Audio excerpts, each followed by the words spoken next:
না, দুটো প্রথম কথা হচ্ছে যে যে কথাটা বলা হচ্ছে যে জন্ম কত একটা 1997 সালে তার কি করে সে এক্সপিরিয়েন্স অ্যাড হয়।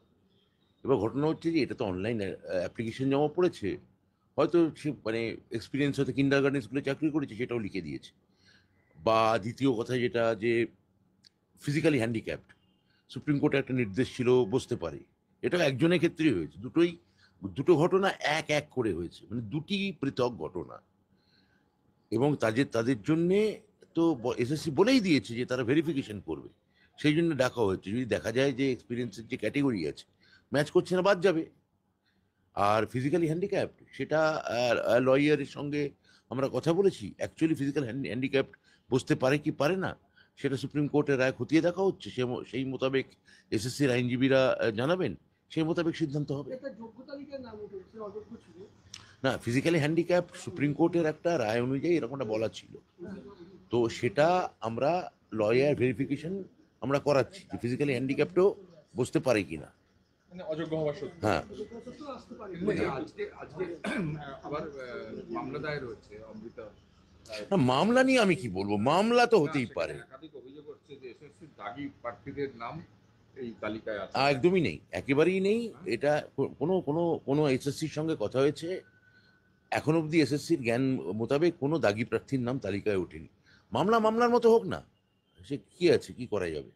আর স্বাস্থ্য দপ্তরের আমাদেরও এসএসসির যারা লয়ার আছেন তারা তো অ্যাপিয়ার করবেনই, তারা কোর্টে তারা উত্তর দেবেন। এসএসসির মানে এসএসসি যা বলেছে তাতে নেই। আরেকটা হচ্ছে যে এমনও অভিযোগ উঠছে যে স্বাস্থ্য দপ্তরের কর্মকর্তা ব্যক্তিরা তারা অভিজ্ঞতার জন্য নম্বর পেয়েছে। আমি তো বললাম যে এটা তো ভেরিফিকেশনের জন্য তাদের ডাকা হয়েছে, যদি এরকম কেউ করে থাকে তাতে বাদ যাবে, তারা এসএসসি বাদ দেবে, এটা তো ভেরিফাই করার জন্যে। এই যে আজকে দুটো পৃথক নতুন চাকরি প্রার্থী যারা তারা আজকে রাস্তায় আন্দোলন এ আমি বলতে করছে, 70 পেও তারা ডাক পায়নি। আমি বলতে পারবো না নতুন কারা আন্দোলন করছে, কিন্তু এই আন্দোলনের যারা প্রধান মুখপাত্র বা পুরোধা, মানে ধরা যাক কৃষ্ণেন্দু, শ্রেয়সী বা ধরা যাক সুমন, এরা যতক্ষণ না আমায় না জানাচ্ছে আমি এই নিয়ে কোনো মন্তব্য করব না। কিন্তু ধরুন ওরা বাহ্য ভট্ট, হ্যাঁ। রাজপথে বসে পড়েছে এবং পুলিশ তাদের আটকেছে, তারা বলছে এবং তারা মার্কশিটও দেখাচ্ছে যে 60 নম্বর পরীক্ষা, এটা একটা নতুন সমস্যা, যে 60-এ 60 পেয়েছে, শিক্ষাগত যোগ্যতায় 10-এ 10 পেয়েছে, তো তারপরেও তাদের দেখুন, এটা নিয়ে এসএসসি নতুনদের ক্ষেত্রে যে কথাটা আপনারা বলছেন, এসএসসির কাছ থেকে আমার কাছে কোনো এই মুহূর্তে তারা কোনো এসএসসির কাছে জমাও দিয়েছে কিনা কোনো ডেপুটেশন, তাও আমি জানি না।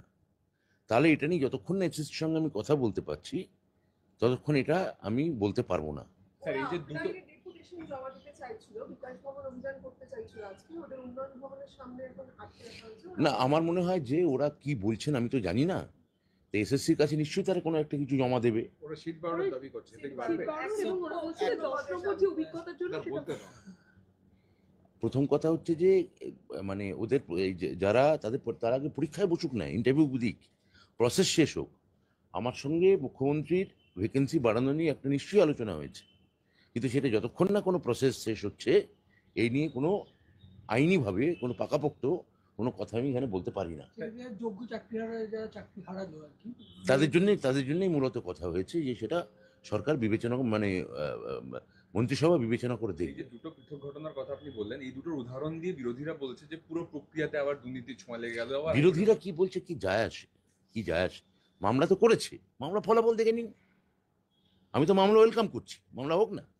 আরেকটা অভিযোগ রয়েছে যে অনেকে 1997 সালে 98 সালে জন্ম, বললেন। তারাও এক্ষুনি উত্তর দিলাম যে, এক্ষুনি বললাম যে ভেরিফিকেশন হবে, হয়তো কিন্ডারগার্টেনে চাকরি করেছে সেটাও হয়তো লিখে দিয়েছে, এক্সপিরিয়েন্স জানি না তো।